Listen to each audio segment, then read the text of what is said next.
तो नमस्कार दोस्तों, आपका स्वागत है हमारे चैनल पर। आइए आज जानते हैं संघीय शासन व्यवस्था के बारे में, यानी कि फेडरल सिस्टम के बारे में। तो दोस्तों, पूरे वर्ल्ड में दो प्रकार की शासन व्यवस्था प्रचलन में है, एकात्मक शासन व्यवस्था और दूसरी संघीय व्यवस्था यानी कि फेडरल सिस्टम। तो दोस्तों, एकात्मक शासन व्यवस्था में सारी शक्ति और कार्य एक ही सरकार के पास होते हैं और संघीय शासन इसी के अंतर्गत कार्य करता है। क्षेत्रीय शासन इसी के अंतर्गत कार्य करता है, यानी कि पूरे देश में सिर्फ एक ही सरकार होती है और वही सरकार स्थानीय स्तर के मुद्दों को और केंद्रीय स्तर के मुद्दों को देखती है। लेकिन ऐसा नहीं है कि वहां पे स्थानीय सरकार नहीं होती, क्षेत्रीय सरकार नहीं होती। ऐसा होता है, क्षेत्रीय सरकार होती है, परंतु केंद्रीय सरकार के अंतर्गत ही वह कार्य करती है, केंद्रीय सरकार के निर्देशों का पालन करती है और उसके ऑर्डर को मानती है। आइए जानते हैं कि किन देशों में एकात्मक शासन व्यवस्था है। ब्रिटेन, फ्रांस, चीन और जापान में एकात्मक शासन व्यवस्था है। अब जानते हैं संघात्मक शासन व्यवस्था के बारे में। तो दोस्तों, संघात्मक शासन व्यवस्था में सरकार को दो भागों में बांट दिया जाता है, जिसमें केंद्रीय स्तर पे केंद्र सरकार और राज्य यानी कि क्षेत्रीय स्तर पर राज्य सरकार। दोनों ही सरकारों को अपने अपने क्षेत्रों में संप्रभुता प्राप्त होती है, मतलब वो अपने कामों को बिना किसी रोक टोक के कर सकते हैं। केंद्रीय सरकार को राष्ट्रीय स्तर के मुद्दों पर शक्ति प्राप्त होती है, जैसे रक्षा, विदेश, मुद्रा, संचार आदि। दूसरी तरफ राज्य सरकार को यानी कि क्षेत्रीय सरकार को स्थानीय महत्व के मुद्दों पर शक्ति प्राप्त होती है, जैसे सार्वजनिक व्यवस्था, कृषि, स्वास्थ्य, स्थानीय प्रशासन आदि।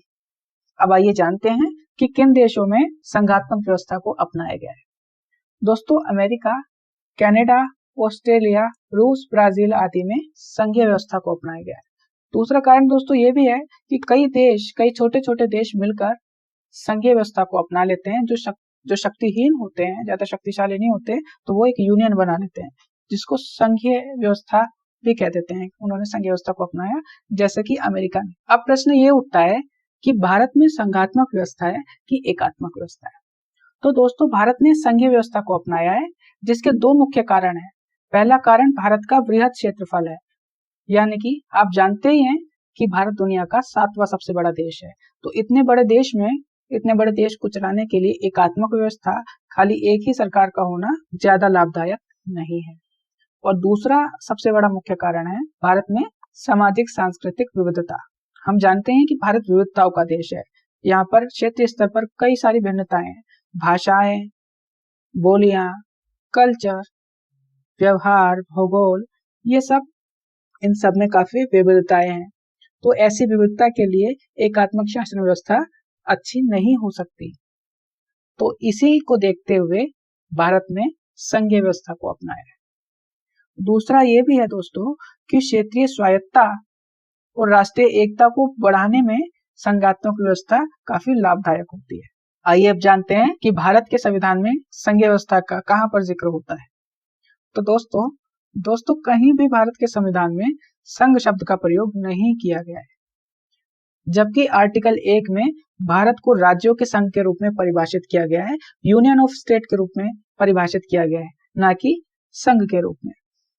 अब दोस्तों जानते हैं कि भारत ने किस देश के मॉडल को अपनाया है फेडरल सिस्टम में।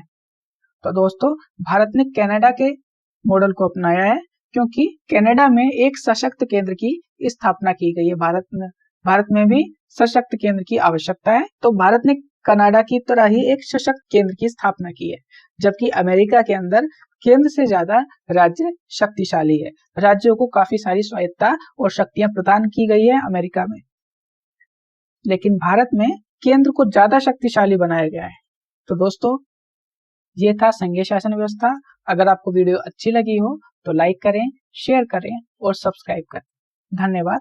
जय हिंद, जय भारत।